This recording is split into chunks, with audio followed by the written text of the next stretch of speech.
The first thing you realize in the military is that nothing you do actually makes things faster. Like, you ever notice how we try to optimize literally everything? You'll spend 20 minutes figuring out the fastest way to do something just to save 5 minutes, so you can go back to doing nothing. That works in real life. It does not work in the army, because no matter what you do, you're still going to be standing outside for 2 hours waiting for something that takes 10 minutes. No phone, no music, no control, just waiting. And that's where it starts to feel off. Gen Z grew up with phones, freedom, and gentler parenting. If something is boring, you fix it instantly. In the military, you don't get to fix it. You just follow the system. And after being there myself, this isn't just about discipline. It's about what happens when a generation like ours gets thrown into something completely different. No one feels like they wasted their life more than a 19-year-old Gen Z guy. I know, I am one. Everything is about optimization now.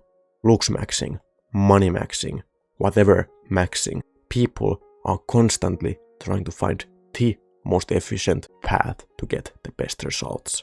The military, it does not care about efficiency, even if it claims to do so. You can find a faster way, a smarter way. That does not matter. It's not the official way. You go from controlling everything to not even being able to go outside without asking. Now, there is free time, but you won't always know when, so you can't plan anything. You're just there hoping the speaker system doesn't go off. And that's when something else hits you. It's not even the rules that get you first. It's the boredom. What would a Gen Z video even be if I didn't talk about this? Not normal boredom, where you can just daydream. I mean forced boredom. Long lectures where you're half asleep. Cleaning in complete silence. Guard duty in the middle of the night. Freezing, staring into the darkness for hours. That might sound small until you realize they're used to doing everything with something playing in the background. Take that away and even the simple things feels 10 times harder. And yeah, people tried to cheat it. Phones at camp, hidden somewhere, because some people couldn't go a week without one, which says a lot. But boredom isn't even the biggest change. The bigger one is you stop being yourself. Gen Z is all about being unique, or at least looking unique while following all the same TikTok trends. Everyone wants their own identity, their own style. In the military, that disappears. You're not really an individual anymore. You're a role, a number, a pair of matching shirts. And people change fast. Everyone would morph into this one big mass. And then, on the last day, everyone switches back.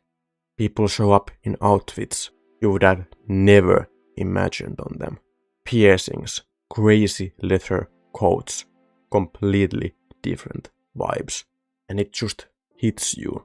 Oh, that's what they look like. Even the way you talk changes. You can't just say things in what we consider a normal way. It has to be the right way. Gen Z talks way more casually, mixes languages, doesn't overthink tone. Here, the speaking is way more formal, almost old-timey feeling, and the yelling. A lot of Gen Z grew up in a softer world, where signs of aggression, such as yelling, were seen as negative. So going into the military is a big change. Even if the military has changed into a softer place, which I can attest to, it's still there, just not directed at one person's face. Which leads to one of the most frustrating parts. One person messes up, everyone pays. You're not always even being punished, but it feels like it. Because now you're waiting again, redoing something again, because of someone else's mistake. And they don't always call the person out, which sounds fair, But in reality, now everyone is just annoyed, because we still know whose fault it is. And if that wasn't enough, you're also just uncomfortable all the time. The military isn't just difficult, it's uncomfortable, constantly. Gen Z didn't really grow up with that. Discomfort was optional. You chose to stay up all night. You chose to go to the gym. You chose to struggle. Or more often than not, who didn't choose to do any of that. Here, you don't get to choose. At one point, I went a week without proper sleep. On guard duty, I started seeing things moving that weren't there. Grass turning into different shapes. At one point, I genuinely thought someone was walking behind me. Turned around, rifle up. Nothing.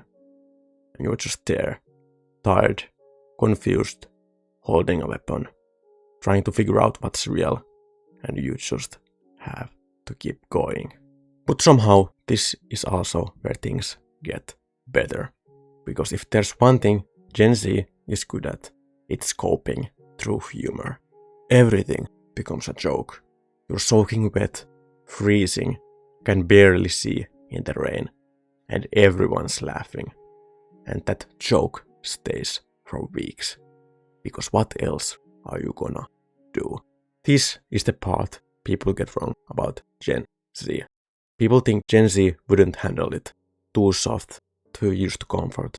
But honestly, people adapt fast. Not because they want to, but because they have to.